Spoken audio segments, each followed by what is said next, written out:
Hello to my fellow warriors. Welcome to another episode of Divided, Survived, and Thriving. I am Laila Aitken, a divorcee, divorce coach, and the founder of Split.fyi, which is an online divorce management tool and community with like-minded and kindred spirits, rich in resources and information for anyone going through divorce or separation. And as some of you already know, I truly love interviewing badass humans who have not only survived divorce, but have come out through the other side and took control of their lives, rewrote their story. So these conversations are about turning the painful process of divorce into a positive force in your life. And today we are going to talk about how to adjust to being alone after divorce or on your own, or that transition into a new you. So without further ado, I welcome Leah Mazur, a certified divorce recovery coach and the founder of Mindfully Ready, who has survived not just one, but two divorces, which we will be going into further discussions and learn about all her wisdom gained on, especially, adjusting to the process of being on your own after a relationship breakup. Hi, Leah. How are you? Hi, I'm good. Excited to be here. Well, I'm excited to have you. I think that, love having conversations with people who have also picked up the pieces, after such a transition and heartache and I don't know, the overwhelm of divorce, and realize that they have something to offer and to help guide other people through that process. Because it's relatability, it's understanding what they're going through, and you get it, right? All of the emotions, all of the Totally. comments. Yep. Yep. Been there, done that. Yep. Uh-huh. So maybe let's just start with that. Start with your story about, Yeah. So I'll take you back a little ways. When I was 16, I actually witnessed my mom have an asthma attack in our house and die. And she was only 41 years old, which, as you can imagine, was very traumatic. And then only 5 years later, my dad died of pancreatic cancer. And I'm an only child. So by 21, it was like, okay, Leah, here you go figure out life and the world, right? And so I didn't realize it at the time, but so my coping mechanism was essentially becoming a serial monogamist. I was just hopping from one relationship to the next for years because of those abandonment issues from the loss of my parents, because I just didn't know how to be alone. I was afraid to be alone. And so I did that forever until my second divorce. And that was my aha moment where I was like, okay, obviously something's going on here. There's a pattern that needs to be broken. We've got to do some reflection to figure out what's going on so that you can get different results, because I didn't want to keep doing that. And so that is when I just dove into all the things. I mean, I was in therapy and I was journaling and doing meditation and gratitude practice and just did everything I could to cultivate self-awareness so that I could understand why I was making the choices I was making, why I chose the partners I chose, and so that I could build my self-confidence again and build my self-esteem. And so, then fast forward a couple of years, that is when I decided to start helping other women. I could just take basically all of the best tools and the most effective methods that from my own journey and create a framework for women, because I knew I wasn't the only one that was going through that, struggling to figure out, find yourself again and build your self-confidence and all that stuff that comes after divorce. And so now I help, hundreds of women come out the other side and feel confident and empower themselves and find themselves again. So I love that. And wow, what a story. I just want to take a hot minute to just process all of what you just said. And, and I'm sure you're very used to telling that story by now, but it's like, for someone who's listened to that, what a story of resilience, and at such a young age to face such a transition in your life. And we talk about this a lot in the divorce world, is that, we create stories in our head. And from the things that happen to us, right? And that self-worth, even though what happened to your parents has nothing to do with you, nothing to do with you. All of a sudden your self-worth is tied to something of that because you're like, well, what am I if I don't have my parents in my life? Or what if am I if I don't have a relationship in my life? What am I if somebody left me for somebody else, and so on and so on and so on. And you start internalizing these questions and it starts beating you down. So hence why we start creating these other relationships on the back end of that. So the journey to self, oh my goodness, I couldn't agree more of how necessary it is. And I always say that, I know it's hard to see it when you're going through it and you're in the thick of it, or you're even contemplating it, but divorce can be a real big gift. Huge. Oh, yeah. Gift, right? I tell clients that all the time. I'm like, it's a gift wrapped in sandpaper. Totally. Yeah. Completely. It's not an easy one to accept, but it is a gift, right? And what's that gift? It's like you get yourself back and your self-worth and who you are, essentially, in the essence of you. So let's dive in a little bit deeper into, some of maybe the tools that have helped you. I can't, it doesn't matter if it's the first one, second one, whatever, what was something that stands out as something that really helped you understand, the next step or about yourself? Well, a huge tool for me personally was meditation. And I know that that's intimidating for a lot of people. Like they hear that and that's kind of a big word to them and they don't know what to do with that. But really it's about practicing mindfulness, bringing yourself into the present moment, because here's what happens. You find yourself ruminating about the past, right? You're reliving these circumstances, these conversations with your ex. You're thinking about all these things. What if I did this? What if I did this differently? What if I had stayed longer? All these things that you really have no control over unless you have a time machine in your closet, right? So to sort of pull yourself out of thinking about the past and being depressed about that, and to pull yourself out of being anxious about the future and all of these unknowns and all of these potential avenues, the ways that your life can unfold. When you practice mindfulness, which is just bring yourself more into the present moment, it helps you stay grounded. It decreases your stress. It helps with depression and anxiety. It helps you sleep better. It just changes everything. And it helps cultivate self-awareness. So essentially all of the things that you're feeling, those are all results from the thoughts that you're having. And so when you can learn how to choose your thoughts instead of letting them take you for a ride, that puts you in the driver's seat. And then you can make decisions that are aligned with where you want to go. And you're not so much a prisoner of your emotions, essentially. Right. So, and I hear what you're saying. And in fact, God, I couldn't agree more. And I found it really difficult to not only do I have an ADHD brain, right? So concentration has always been something that's really difficult. And there is a certain degree of concentration now in a weird way, because you're trying to stay still with your mind and your thoughts. So I struggled with that. And I know what helped me with that. And I don't know, maybe you can share some tips, but it was really giving myself not like an allocated time that was ridiculous for me, right? Even if I just sat still and tried not to think of anything for 5 minutes, I was happy, right? Whatever it wasn't about the time period. It was training my brain to stay still for a second. Totally. Yeah. And so again, you're not alone. I mean, anybody who's just starting meditation, really, they call it a practice. It's a meditation practice. They call it that for a reason. And so I think the misconception is that you have to clear your mind, right? And that's not necessarily even possible. Like your brain on any given 24-hour period is going to pump out 60 to 80,000 thoughts. I mean, it's mayhem up there.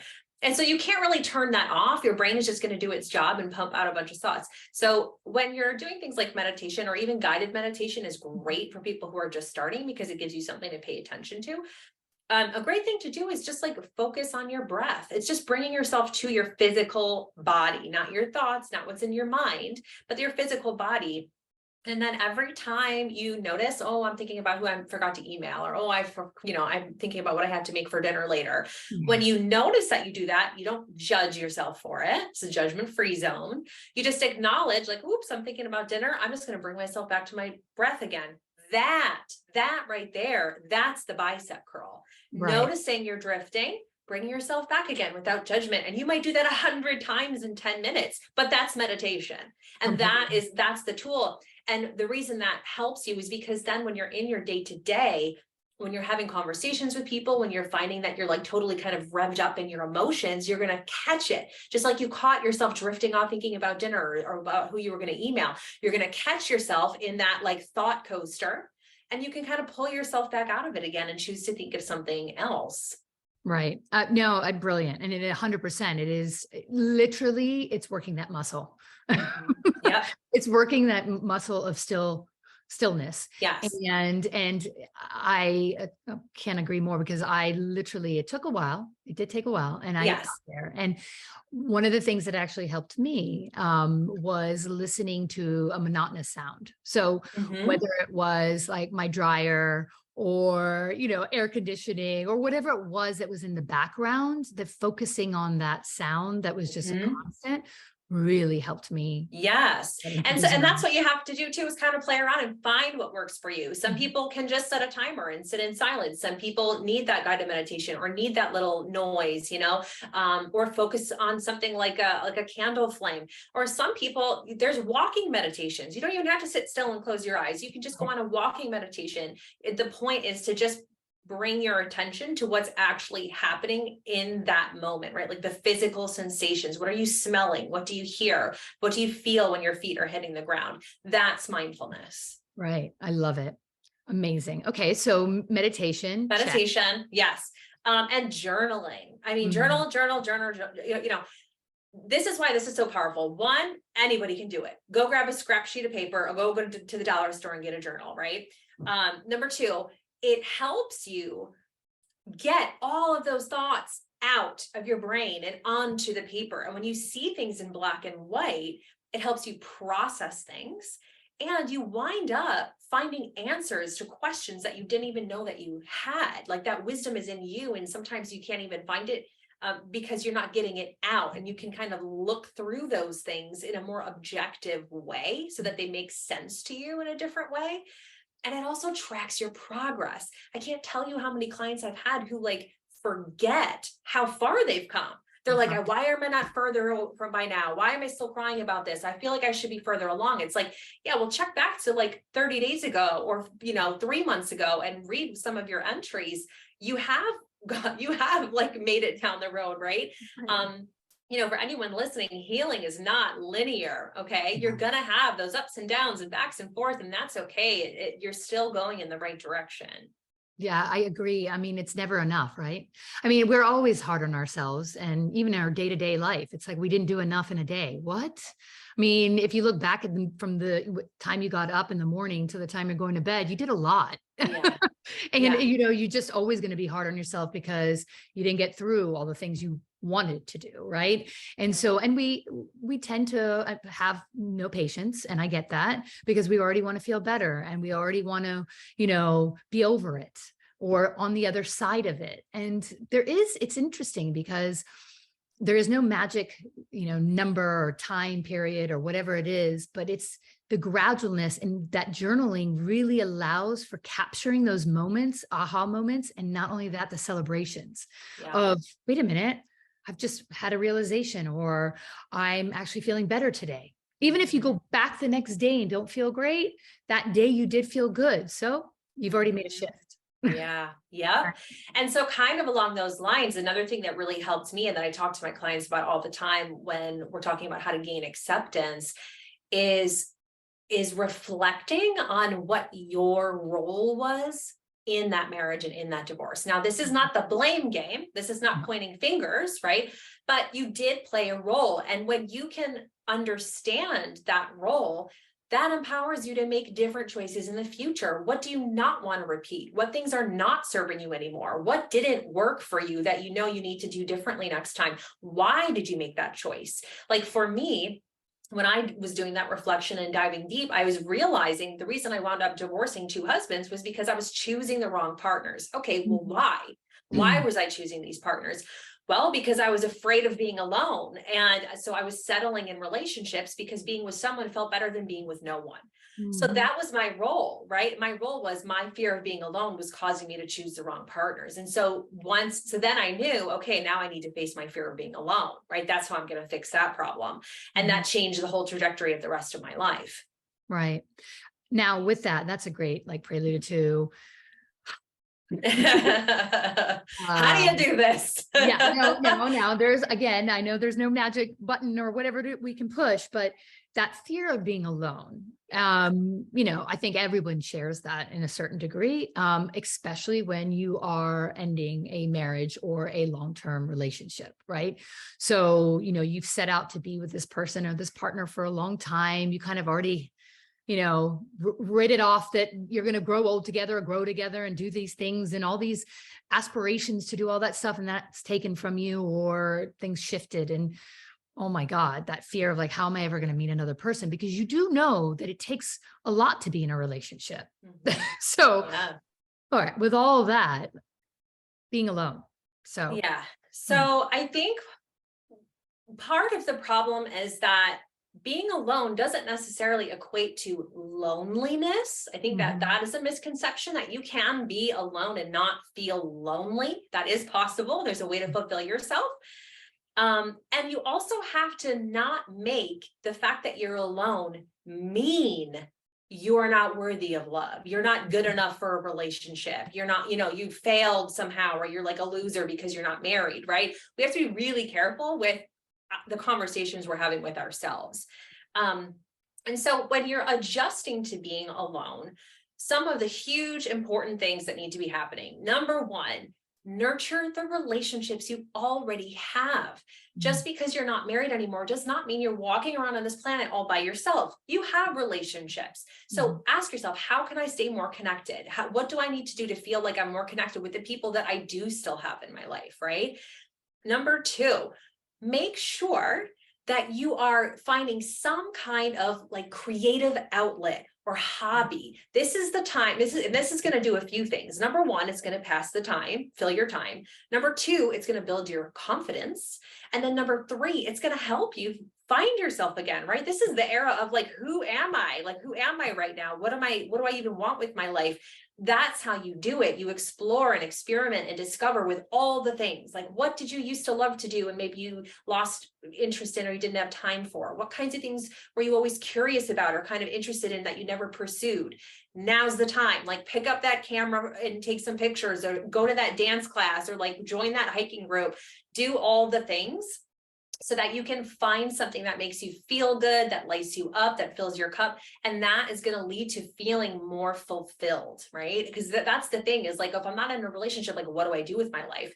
Self-fulfillment, learning what your needs are and Mhm, how to fill them yeah. yourself without needing that external validation or that external source of a relationship to make you feel whole, happy, enough, fulfilled, worthy, anything. All of it. Yeah, Yep, 100%. And it's interesting because when you do start exploring, people come into your life that need to come into your life too, right? totally. And you start meeting all these like-minded people. It's Yes, so brilliant that you're opening up this whole new door, this whole new life for totally. yourself.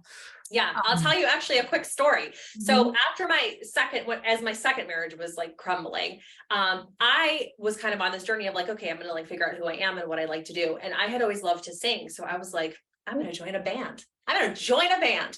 And so I found these people online who were looking for a lead vocalist, and like drove to the audition, and I was like petrified. I was like shaking and sweating. And I had never like sang really in front of people. But I knew, I was like, you know what? I'm just proud of myself for showing up. Because that's the yeah. thing, is like, you're getting totally outside of your comfort zone, but Mhm. that's how you build your confidence. So I'm like, even if I don't get it, I'm proud of myself. I'm showing up. And I did end up getting it. And so that became a huge, exciting part of my life that made me feel so fulfilled. I was singing and I met people in the band, and then that introduced me to other people and other experiences. And it's still a part of my life. I still sing and I'm still in that band. It's a different band, but and it's a huge part of who I am. And it's something that fills me up, because whether or not you're in a relationship, that's Mhm. always going to be your job. Yeah. Your job is making yourself happy, making sure that you're fulfilled. That is not your partner's job. No. And so that when you're coming out of a marriage like that, is the best time to figure out how to do that for yourself. And it's going to change everything. It'll make you feel amazing and your confidence will skyrocket. I mean, I am so jealous because I can tell you my voice, my daughter, who, well, now she's a teenager, so she doesn't say as many nice things to me, but when she was younger, she even was like, Mommy, can you just lip sing? Oh, I think that We would all have, have our talents. We all have our strengths. I wish that was one of mine. That was amazing though. And I honestly, you're 100% right. Like getting out of your comfort zone is, it doesn't have to be as big as going out for an audition for, singing. Like it could just be, oh my God, I'm going to go take a dance class, Yes, or go get coffee alone. Oh yeah. Take yourself out to dinner by Right. yourself. Put your Mhm. phone down and enjoy the food, right? Like that is really awkward and uncomfortable for a lot of people. That's something a lot of people have never done. It's super outside of your comfort zone. But the more you do it, the more confident you'll feel. You'll walk away from that restaurant and you'll be like, oh, well, if Yeah. I could do that, I could do Yeah. this, right? Totally. And that's how it builds. It's dating yourself. It's like the dating Totally. yourself stuff. And it's interesting because actually, and I tend to find like when you start doing those things, you really do, like people start talking to you. The world kind of opens up, people don't tend to talk to couples sitting together, where when you're Yeah. on your own, there's an energy. And then you start creating this energy and it's like all of a sudden you're just meeting people from all, parts of the world. It's amazing. Yeah. So, Yep. okay, well, I love everything that you have said. And I think what's important to really take away, and the key takeaway is that journey to self, right? It's not linear, number No. one, it's a chop and change and it's okay. And don't beat yourself up when you're, revisiting old emotions sometimes. But calling on those toolkits and those resources that you yourself have, and not relying so much on, other resources out there or another person to help you is really important. And I think we're going back to the coaching and why guiding people through this is super important is because sometimes you do need an accountability partner, and I know when you were going through it, and I'm sure like you said, you dove into therapy, you dove into this.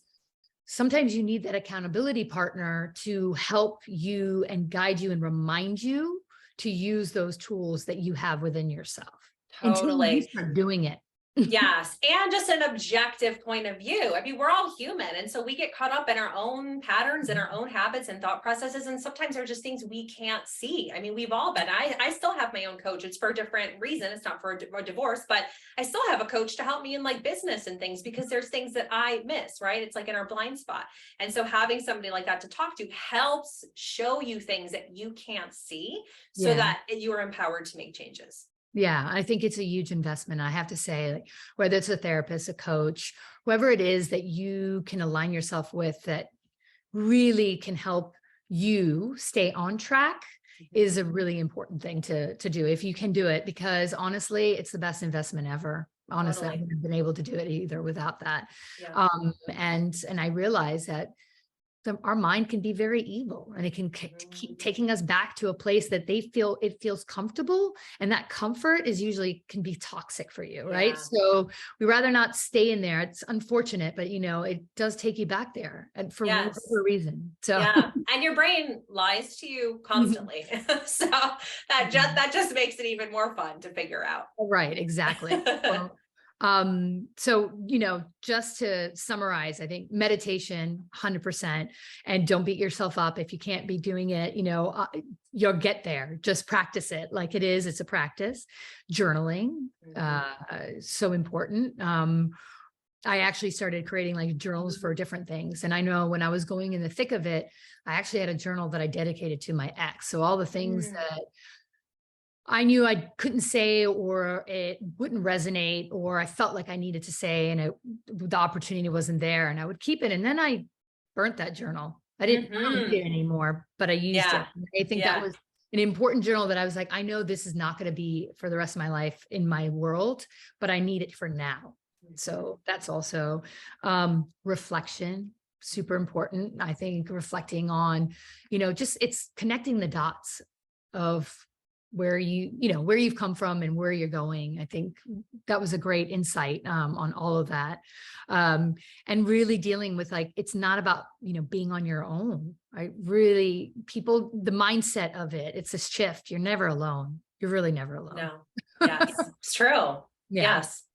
Um, and even though when you feel it, you're not, it's up to you. You can reach out. I hear friends say, I just don't know what to do and how to help somebody going through a divorce. They'll call me on the behalf of their friends because they don't know how to help them. And a lot of times their friends aren't letting them in because they don't know how, or they're ashamed, or they're vulnerable, or whatever it is. So even that, it's guiding, knowing that you aren't actually alone, and you communicate to your friends. They're there for you. If you really tell them what you need, they're there for you. Yeah, absolutely. Yep. Well, this has been a great conversation. We'll put it in the show notes and everything, but people can find you on social. What social? Yes, all this. So Facebook, Instagram, TikTok, my handle is at Mindfully Ready. And then if you go to my website, which is mindfullyready.com, that's mindfullyready.com, you can find all the things. If you want to join my private support group for women who are going through or healing from a divorce, you can join there. I have a free empowerment guide and training video that you can download to help you gain acceptance, build your self-esteem, gain clarity on what you want next. And I also just released my online course to help you heal after divorce. So gaining acceptance, releasing anger, resentment, setting boundaries, building your self-esteem, finding yourself again. It is all in this course with a ton of bonuses to help you. And then you can always book a consultation with me, a Zoom consultation. All that's on the website. Great.